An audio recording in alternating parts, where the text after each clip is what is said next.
Hour, Washington's heaviest hitters, from Hillary Clinton to David Petraeus, will be facing their critics on the Hill, trying to convince a skeptical Congress that the president's new Afghanistan withdrawal will work. Republican Senator James Inhofe will be one of the senators questioning Clinton today. The senator joins me now live from the Hill. Senator, you say the president is more caught up in ending this war versus winning this war. Define what a win would look like to you. Win means we're going to disarm the al-Qaeda. We're going to put them out of the power positions they're in right now. And for people who think that somehow with Osama bin Laden out of the way that they're leaderless, that's not true at all.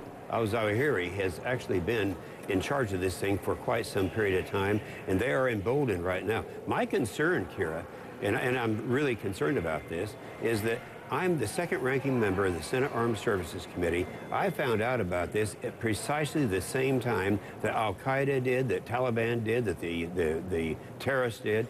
And this is wrong. We were not a part of this decision.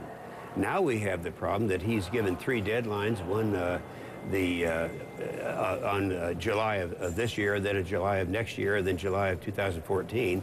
And I can see it right now, the Taliban behind closed doors saying, all right, we'll just kind of wait this thing out.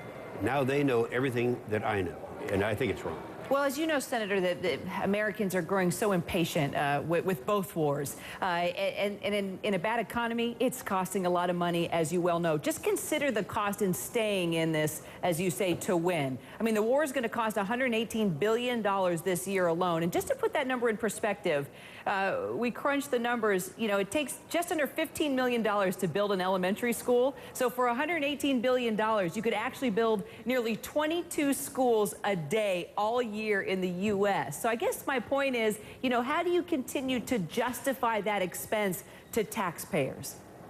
Well, first of all, let's look at what would be the expense if we pull out precipitously, and that puts them in a position where they can strike America in a way that is far greater than 3,000 lives. We know that there have been at least 12 attempts since 9/11 we've been able to stop. If we allow them to be emboldened to grow, then the cost of that is far greater in American lives than building a schoolhouse somewhere. When they talk about the money, let's stop and look. Afghanistan alone is probably half as much as the president had in just his stimulus program. So let's look at what the real expensive things are, but look at American lives. That's my concern. I don't want to have them have the same information that we have.